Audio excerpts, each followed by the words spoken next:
성도가 믿는 믿음의 내용인 사도신경은 12개의 나는 믿습니다로 되어 있습니다. 자, 오늘은 이제 11번째 나는 몸이 다시 사는 것을 믿습니다입니다. 자, 오늘 살펴볼 이제 몸의 부활, 그리고 다음 주에 살펴볼 영원히 사는 영생, 이 부분은 우리 살아있는 사람은 체험할 수 없는, 즉 죽음 이후의 사건이기 때문에 우리가 경험할 수 없는 그런 일입니다. 자, 그러나 우리는 죽어보지 않았지만 우리 죽음 이후에 우리가 어떻게 될 것인지를 우리는 성경을 통해 알 수 있고, 그것을 믿음으로 살아있지만 죽음 이후에 되어질 일을 우리가 고백할 수 있는 거죠. 자, 제가 질문 하나 하겠습니다. 여러분 한번 속으로 대답해 보시면 좋겠습니다.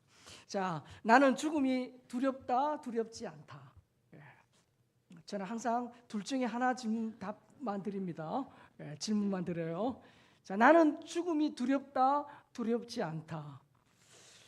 자, 갑작스러운 질문이라 당황스러울 수도 있는데, 자, 그럼 다시 한번 질문을 해보겠습니다. 신앙이 좋은 사람은 죽음을 두려워할까요? 두려워하지 않을까요? 두려워하지 않는다. 자, 이 질문에 대한 힌트가 되는 기사가 있어요. 독일의 대표적인 시사 주간지 이 슈피겔에서 세계적인 그런 학술지에 실린 죽음에 관한 두려움과 종교와의 상관관계를 에 대한 것을 보도를 했습니다. 자, 그래서 4, 5세기를 믿는 종교인들과 그렇지 않은 사람들이 이 죽음을 대하는 태도나 마음가짐이 어땠는지를 조사를 한 거예요. 영국과 미국 또 호주와 뉴질랜드의 학자들이 공동 연구한 프로젝트입니다. 얼마를 했냐면 1961년부터 2014년까지, 그러니까 53년 동안 이 죽음에 대한 두려움과 종교의 상관관계에 대한 논문을 살폈는데 100편이 넘는 106편의 논문을 정밀 분석을 했습니다. 그리고 전 세계 26,000명을 대상으로 연구한 데이터도 분석을 한 거예요. 자, 결론이 어떻게 났냐? 자, 4, 5세기를 믿는 종교인이나 일반인이나 참 아이러니하게도 별반 차이가 없더라는 거예요. 자, 이 무슨 말입니까? 종교인이나 일반인이나 모두 죽음에 대한 두려움이 있다는 거죠. 좀 더 엄밀히 따지면 믿지 않는 사람들 중에도 죽음에 대하여 두려워하지 않는 사람도 있고, 믿는 사람임에도 불구하고 죽음에 대하여 두려워하는 사람이 많았다는 거예요.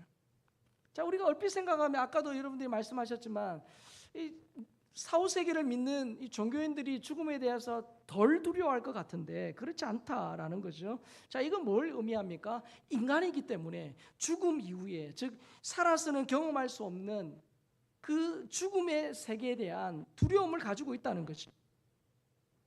그래서 인간은 누구나 이 죽음이라는 복병을 두려워하게 합니다.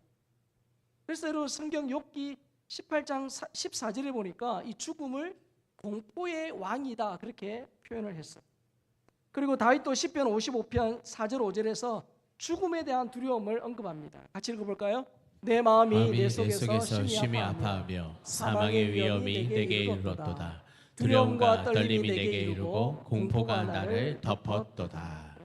그 믿음의 다윗 또한 이 죽음의 공포를 앞에 섰을 때, 이 죽음이라는 현실 앞에 설 때 두렵다라고 말하는 거죠. 그래서 인간은 누구나 이 죽음을 꺼려합니다. 꺼려하시.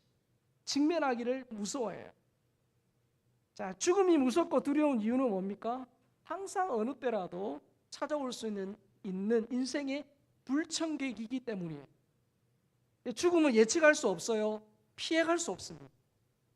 사실 여러분, 우리 인간의 상당수의 문제는 돈으로 해결이 가능해요. 돈이 있으면 어느 정도 해결이 돼요. 자, 그러나 이 죽음의 문제는 돈으로도 권력으로도 해결할 수 없습니다. 여러분, 중국을 최초로 통일한 진시 황제, 여러분 잘 아시다시피 살아있을 때 3,000명을 중국 각지로 또 중국 외로 보내서 불로장생약을 구해오게 했어요. 그렇게 노력했음에도 불구하고 그가 50세도 못 되어 죽었죠. 물론 그 당시에는 뭐 많이 산 겁니다. 적지 않은 나이였어요. 하지만 영생불사를 꿈꾸던 그 열정과 노력에 비해서는 일찍 죽었어요. 그래서 인간은 아무도 이 죽음을 막을 수 없고 죽음을 이길 수 없습니다. 우리 그런 얘기 들었잖아요. 수천억, 수백억, 수천억을 가진 재벌 회장이 내가 돈은 얼마든지 줄 테니까 내 목숨을 좀 연장해 달라 라고 주치의한테 아무리 애원해도 그 생명을 더 연장시키지 못했던 그 얘기는 우리가 잘 알고 있지 않습니까? 이처럼 죽음의 공포는 사람들을 괴롭히는 인생의 불청객이에요. 사람들은 이 죽음의 공포를 잊기 위해 백방으로 노력합니다. 그 노력의 끝에는 양극단에 도달해요. 하나는 뭐냐면 쾌락주의고 또 하나는 금욕주의입니다. 이 죽음에 대한 두려움을 잊어버리고 죽음의 공포로부터 도피처가 바로 쾌락이에요. 쾌락. 그래서 그리스 역사가 헤로도토스는 그의 책 역사에서 이런 예를 들어요. 옛날 이집트에서 파티를 합니다. 축제를 할 때 참석자들의 흥을 돋우는 방법이 있어요. 그 축제를, 그 파티를 열리는 집의 종들이 관을 가지고 옵니다. 관을 가지고 오고 그 관 안에 인간의 모습을 한 그런 사람 모양의 인형을 넣고요. 이 4명의 종이 그 관을 들고 그 청중들을 다니면서 이렇게 외쳤어요. 여러분, 죽으면 다 이렇게 됩니다. 그러니까 오늘 밤을 즐기십시오. 생의 즐거움을 만끽하십시오. 그렇게 외치는 거예요. 그러면 이것을 본 참석자들은 흥분합니다. 그래, 맞다. 죽으면 끝이야. 인생 짧은데 신나게 한번 놀아보자. 그러면서 쾌락으로 빠져드는 거예요. 이런 태도를 스페인어로 케세라 세라, 그렇게 한국어 말로 번역하자면 될 대로 되게 하라. 그래서 우리 될 대로 되라, 인생 한 번뿐인데 그러면서 살잖아요. 그게 뭡니까? 이 죽음의 공포를 잊기 위한 방법, 특별히 어떤 쾌락으로 죽음의 공포를 잊기 위한 방법입니다. 쾌락주의의 정반대의 흐름인데 바로 금욕주의입니다. 자, 금욕주의의 뿌리 또한 이 죽음에 대한 공포예요. 쾌락주의가 죽음을 생각하지 않고 잊는 그런 방법이라면 이 금욕주의는 죽음과 직면해서 죽음을 인정하고 의식하면서 인간의 힘으로 죽음을 정면 돌파하려는 시도입니다. 그래서 그들이 이렇게 말합니다. 인간은 원래 다 죽는 거야. 그러니 이상해할 것도 없고 두려워할 것도 없어. 그러면서 수양에 수양을 거듭하죠. 그들이 잘 쓰는 말이 있습니다. 메멘토 모리, 죽음을 기억하라. 그래서 허물을 극복하고 진지하게 살아보려고 애를 씁니다. 그러나 그들의 마음은 늘 우울해요. 왜? 그들의 앞에는 죽음밖에 없기 때문이죠. 근데 이 금욕주의의 끝은 결국은 허무주의고, 결국은 허무주의의 사람은 인생의 의미를 발견하지 못한 채 그 마지막을 극단적으로 몰아가게 됩니다. 자, 누군가 이제 병원에서 당신의 남은 시간은 길어봤자 한 달입니다라는 의사의 사형 선고 갈림길에 서면 이 둘 중에 한 길을 걸어간다는 거죠. 한 달 동안 못했던 것들을 다 하면서 죽음을 잊거나 아니면 죽음을 잘 맞이하기 위해 애를 쓰든지 할 겁니다. 자, 여러분, 쾌락주의든 금욕주의든 다 어떤 생각이 밑바닥에 깔려있냐면 죽음은 끝이다. 죽으면 다 끝난다라는 생각을 하고 있어요.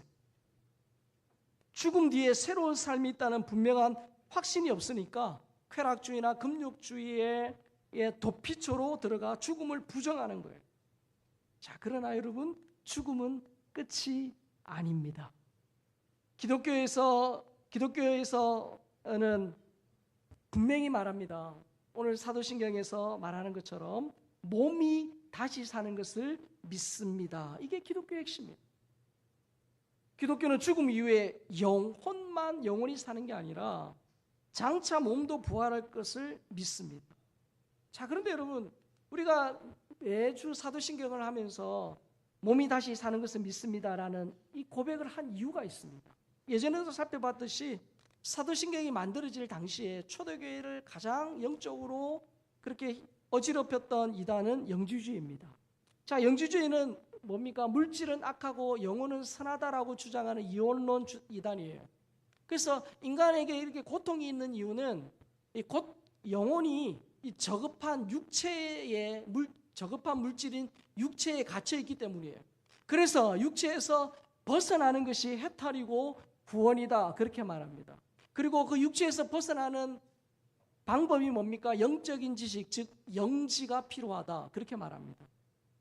그래서 영지주의는 예수님이 십자가에서 죽은 것은 실제가 아니라 일종의 환상이다. 또한 예수님의 부활도 실제가 아닌 영적으로 일어난 일이다, 그렇게 말합니다. 그래서 영지주의 이단의 이런 잘못된 가르침에 맞서서 나는 몸의 부활을 믿습니다라고 고백을 한 거예요.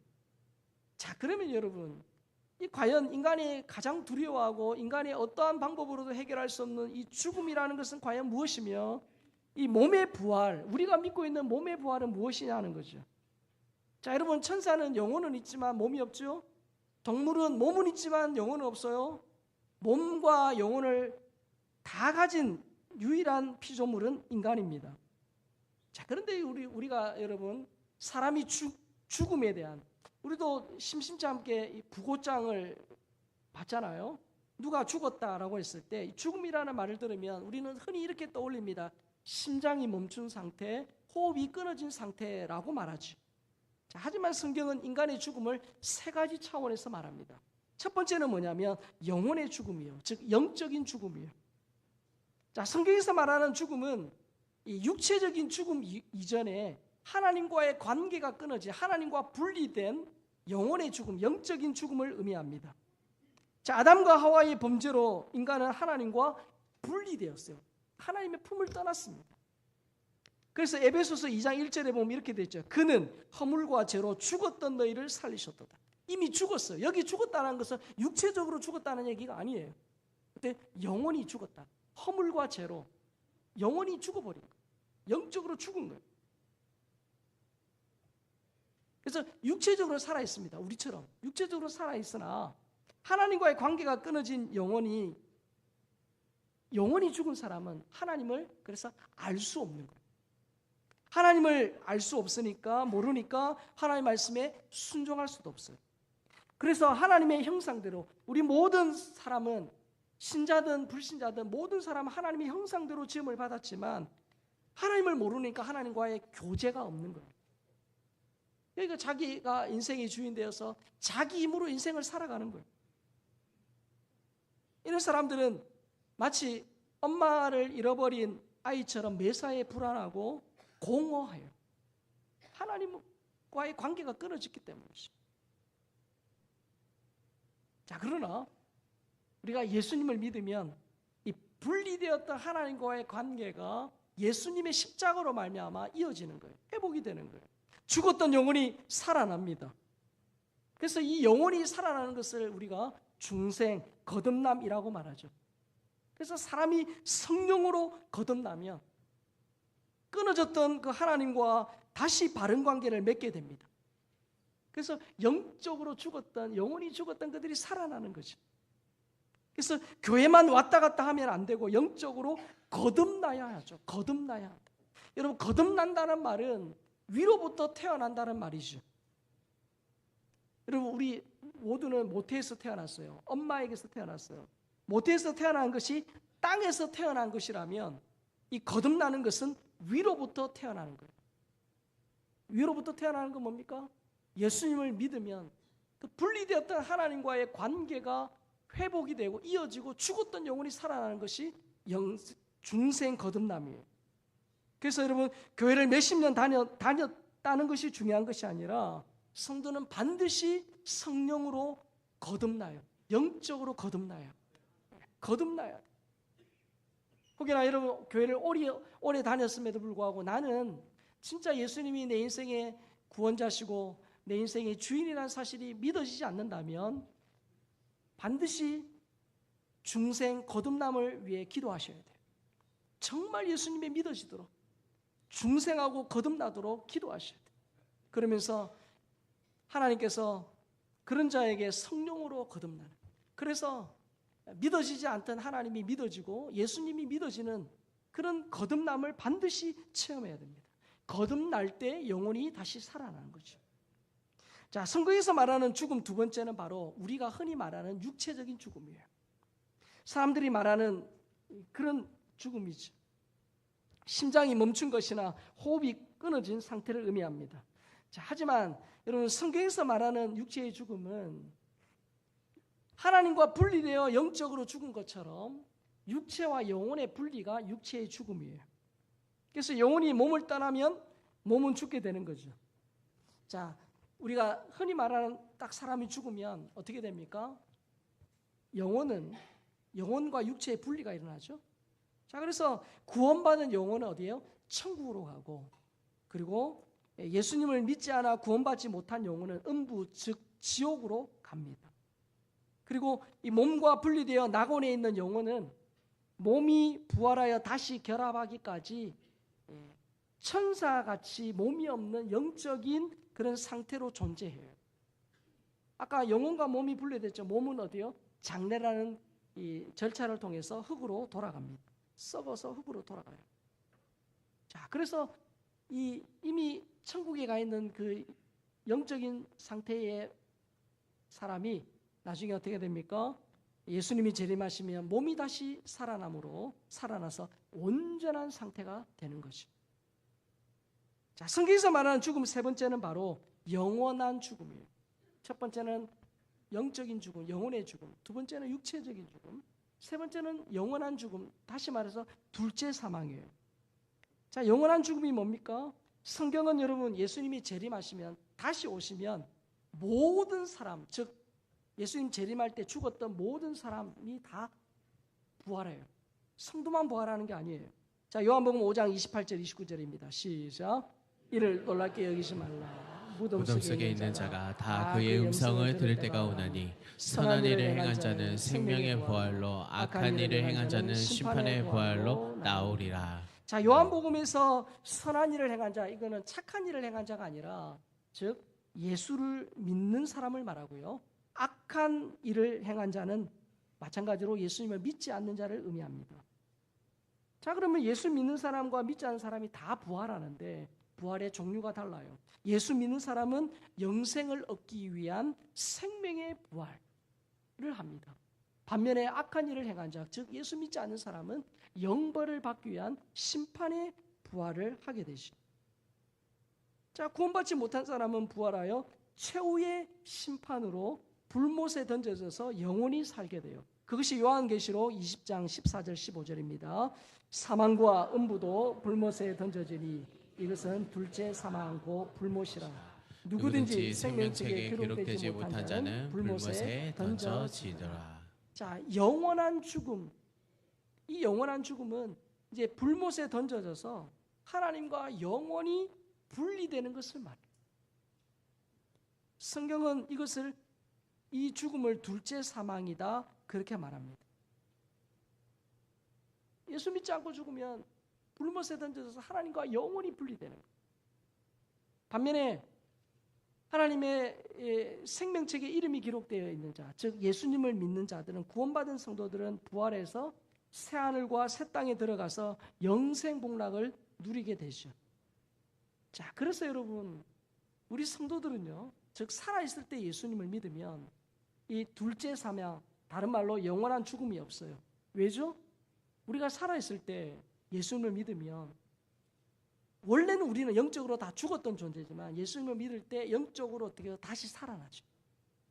영적으로 다시 살아난 사람은 육체적인 죽음, 즉 우리가 흔히 말하는 육체적인 죽음을 맞이해도 이 영원한 죽음은 없어요. 영원한 죽음은 면제예요. 왜? 하나님 안에서 영적으로 살았기 때문에. 반면에 예수를 믿지 않고 육체적 죽음이 오면, 즉 우리가 살아있을 때 예수를 믿지 않고 육체의 죽음이 오면 다시 구원받을 수 없는 영원한 죽음, 불못에 던져지면 다시금 기회가 없어요. 영원한 죽음을 맞이하게 돼요. 그래서 우리가 지금 살아있을 때 예수 믿을 수 있는 기회예요. 죽고 나면 더 이상의 기회가 없어요.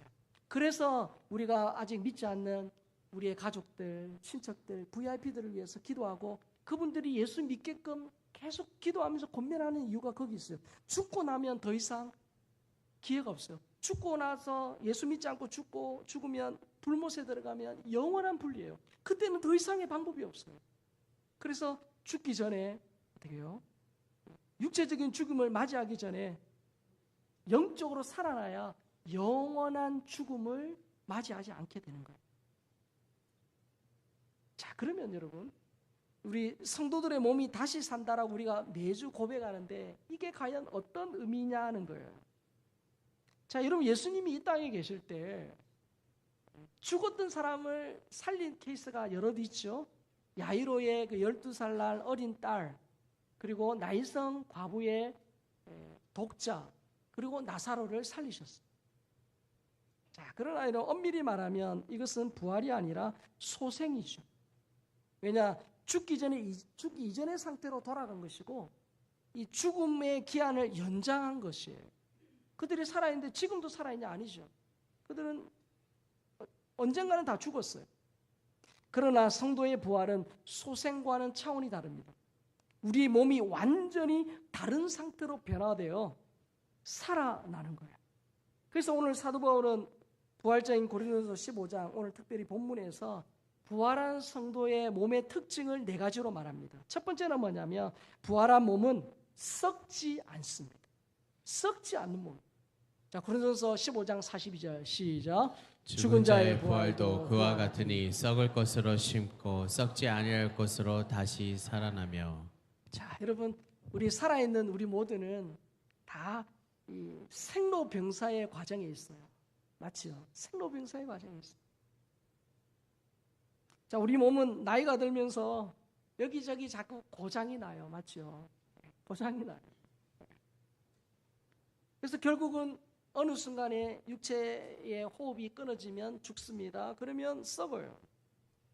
여러분, 현대인들이 건강에 얼마나 관심이 많아요. 진짜 건강에 관심을 가지고 시간과 돈을 투자합니다. 그래서 몸에 좋은 음식 먹고 열심히 운동합니다. 몸 관리를 진짜 열심히 해요. 그럼에도 불구하고 우리의 진리 하나는 뭡니까? 시간차는 있으나 우리 모두는 다 죽게 된다는 거예요. 그리고 죽으면 흙으로 돌아갑니다. 자, 여러분, 이런 인간의 죽음은 원래는 하나님이 의도하신 바가 아니에요. 이 죽음은 죄의 결과예요. 죄의 결과예요. 인간은 원래 아담과 하와를 창조하실 때 그들은 죽을 수 없는 존재로 하나님이 창조하셨어요. 그러나 죄를 짓고 나니까 죽을 수밖에 없는 존재가 된 거죠. 자, 그러나 여러분, 부활할 몸은 어떻게 해요? 타락하여 죽을 가능성이 없는 몸, 부활한 몸은 썩지 않는 몸으로 다시 살아나는 거예요. 더는 죽지 않는 몸이 되는 거예요. 부활한 우리 몸은 죽음의 지배를 받지 않는 영원히 사는 몸이 돼요. 신천지 이만희를 믿어야 영생불사하는 게 아니에요. 예수 믿어야 영생불사하는 거예요. 예수님 믿어요. 예수님 믿을 때 우리의 몸은 썩지 않는 몸이 된다라고 말합니다. 자, 두 번째 부활할 몸의 특징은 뭐냐면 영광스럽게 될 거예요. 고린도서 15장 43절입니다. 욕된 것으로 심고 영광스러운 것으로 다시 살아나며 약한 것으로 심고 강한 것으로 다시 살아나며. 자, 거기 보면 욕된 것이라고 되어 있는데 이건 헬라어로 이런 뜻입니다. 불명예, 수치, 치욕 그런 뜻이에요. 여러분, 아담과 하와가 죄를 짓고 나니까 딱 어떤 현상이 일어났습니까? 그들이 서로 벌거벗고 있음에 대하여 부끄러웠어요. 수치심을 느낀 거예요. 죄의 결과예요. 그래서 여러분, 타락 이후의 인간의 역사는 불명예와 수치와 치욕의 연속이에요. 그래서 죄로 오염된 인간의 모습을 시편 14편 1절에 3절에서 적나라하게 보여줍니다. 우리 인간의 모습이에요. 같이 읽겠습니다. 시작. 어리석은 자는 그의 마음에 이르기를 하나님이 없다 하는도다. 그들은 부패하고 그 행실이 가증하니 선을 행하는 자가 없도다. 여호와께서 하늘에서 인생을 굽이셔서 비사 지각이 있어 하나님을 찾는 자가 있는가 고려하신즉 다 치우쳐 함께 더러운 자가 되고 선을 행하는 자가 없으니 하나도 없도다. 그래서 범죄한 인간의 그런 생각과 행동은 모두 더럽고 냄새 난다는 거예요. 자, 그러나 여러분, 부활한 몸은 그렇지 않아요. 마치 예수님이 변화산에서의 모습처럼 그 몸과 옷이 빛난 것처럼 우리의 다시 살 우리의 부활할 우리의 몸은 영광스러운 몸이 될 것이다. 더는 죄로 오염되지 않고 깨끗한 몸이 될 것. 그게 우리 죽음 이후에 앞으로 우리에게 일어날 현상이에요. 세 번째 부활한 몸은 뭡니까? 강해질 것이다. 그렇게 말합니다. 고린도서 15장 43절 후반부에 보면 뭐라고 되어 있습니까? 약한 것으로 심고 강한 것으로 다시 살아난다. 자, 여러분, 우리 몸이 참 강한 것처럼 보이지만 우리 몸은 질그릇처럼 약해요. 눈에 보이지도 않는 코로나 바이러스 때문에 전 세계가 3년이라는 시간 동안 마비됐죠. 지금도 코로나가 또 이렇게 환자들이 늘어난다 그래서 또 사람들이 또 염려하는데, 그 작은 눈에 보이지도 않는 바이러스 때문에 우리의 몸이 어떻게 해요? 상합니다. 우리 몸은 노화의 과정에서 계속 약해지죠. 몸만 약해지냐? 아니에요. 우리의 마음도 약해져요. 우리의 어떤 감정도 나약합니다. 그래서 여러분, 무심코 던진 그 말 한마디, 누가 나에게 한 그 쓴소리 하나에 어떻게 밤잠을 못 자는 게 우리잖아요. 뿐만 아니라 의지도 흔들리는 갈대입니다. 그래서 내가 하나님의 말씀대로 믿음으로 살아야지라고 다짐하지만 우리 현실 앞에서 이내 포기하고 넘어지는 우리 자신을 발견합니다. 그래서 인간은 전인적으로 나약한 존재예요. 몸도 마음도 쉽게 상처나고 작은 육체적 정신적 충격에도 깨지기 쉬운 존재. 자, 그러나 여러분, 부활하여 얻게 될 몸은 달라요. 다릅니다. 지치지 않고 피곤하지 않으며 병들지 않습니다. 더는 죄의 유혹에 넘어지지 않는 강한 몸이 된다. 그렇게 말합니다. 자, 우리 가운데도 사고나 질병 때문에 몸에 장애가 있는 분 있잖아요. 그런데 여러분, 다시 얻으면 완벽한 몸으로 변화된다는 거예요. 그것을 어떻게 알 수 있습니까? 몸이 부활하여 영원히 살게 될 천국이 그런 곳이기 때문이에요. 천국이 이런 곳이에요. 한번 보실까요? 요한계시록 21장 3절 4절입니다. 내가 들으니 보좌에서 큰 음성이 나서 이르되 보라, 하나님의 장막이 사람들과 함께 있음에 하나님이 그들과 함께 계시리니 그들은 하나님의 백성이 되고 하나님은 친히 그들과 함께 계셔서 모든 눈물을 그 눈에 닦아서 주시니 다시는 사망이 없고 애통하는 것이나 곡하는 것이나 아픈 것이 다시 있지 아니하리니 처음 것들이 다 지나갔음이로라. 저 천국을 말씀하는데, 천국은 질병도 늙는 것도 없대요. 천국에는 죽음이 없고 한숨도 없고 눈물도 없는 것이죠. 천국은 완벽한 하나님의 보호하심, 하나님의 은혜만 가득한 것이죠. 그래서 우리의 몸이 천국에서 그런 강한 몸으로 변화된다라는 것이죠. 네 번째 부활한 몸은 신령하게 될 거예요. 자, 고린도전서 15장 44절입니다. 육의 몸으로 심고 신령한 몸으로 다시 살아나니 육의 몸이 있은즉 또 영의 몸도 있느니라. 당시 영주주의자들은 몸은 악하고 영은 선하다. 그래서 이 몸을 천하게 여겼어요. 당시 영주주의 사람들에게 신령한 몸으로 부활한다라는 것은 매우 충격적인 사실입니다. 그러나 여러분, 성경은 몸 자체를 멸시하지 않아요. 오히려 몸은 성령이 거하는 전입니다. 거룩한 곳이요. 그래서 여러분, 우리 성도가 몸을 함부로 다루면 안 돼요. 몸을 망가뜨리면 안 돼요. 몸을 망가뜨리는 것을 먹거나 몸을 학대하는 것은 비성경적입니다. 그래서 여러분, 우리가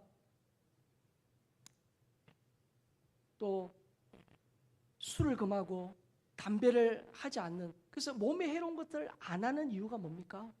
그게 예수 믿기 때문에 안 해야 된다, 그걸 하기보단 몸은 하나님이 우리에게 주신 굉장히 소중한 성령의 전이에요. 그래서 이 몸을 함부로, 그리고 이 몸을 학대하는 것은 하나님이 기뻐하지 않으십니다. 우리의 몸은 이 세상을 살아가는 데는 적합할지 모르나 저 새하늘과 새 땅을 살면은 적합하지 않습니다. 그래서 새하늘과 새 땅에 들어가서 영원히 살 몸은 더는 육의 몸이 아니라 성령이 사용하시기에 완벽한 신령한 몸이 되는 거지. 자, 사랑하는 성도 여러분, 죽음은 끝이 아니에요. 기독교에서 죽음은 새로운 시작입니다. 성도의 몸은 썩지 않고 영광스러우며 강하고 신령한 몸으로 다시 살아납니다. 그래서 우리는 사도신경을 외울 때마다 나는 몸이 다시 사는 것을 믿습니다라고 고백하는 거예요. 여러분, 이 고백은 죽음을 미화하거나 이 죽음의 공포를 잊기 위한 영적인 마취제가 아니에요. 이것은 우리 성도들의 죽음 이후에 반드시 일어날 사건이며 우리 성도들에게 미리 보여주시는 미래의 모습이. 그래서 여러분, 나는 몸이 다시 사는 것을 믿습니다 라는 이 확신 속에 죽음의 공포 누구에나 있으나 그 죽음의 공포보다 죽음 이후에 우리 몸의 그 거룩한 부활을 더 사모하고, 특별히 나는 몸이 다시 사는 것을 믿습니다가 내 고백이 되는 우리 모든 주 백성 되시기를 예수님의 이름으로 축복합니다.